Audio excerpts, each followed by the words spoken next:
Nega har bir insonga Makka ga borish nasib qilmaydi? Nega minglab insonlar Ka'bani ko'rishni orzu qiladi, ammo unga faqat ba'zilargina yetadi? Bu tasodifmi? Yo'q.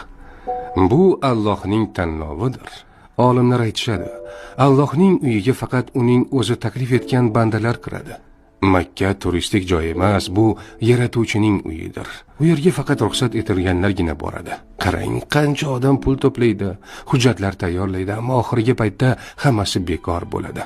Ammo shundaylar ham borki, u safarni hatto rejalashtirmagan bo'lsa ham, Alloh unga bu imkoniyatni beradi. Nega shunday?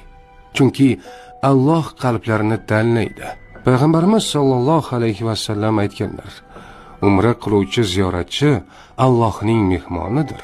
U zot ularni chaqirdi va ular javob berdilar. Agar ular undan bir narsa so'rasalar, Alloh ularga beradi. Agar mag'firat so'rasalar, Alloh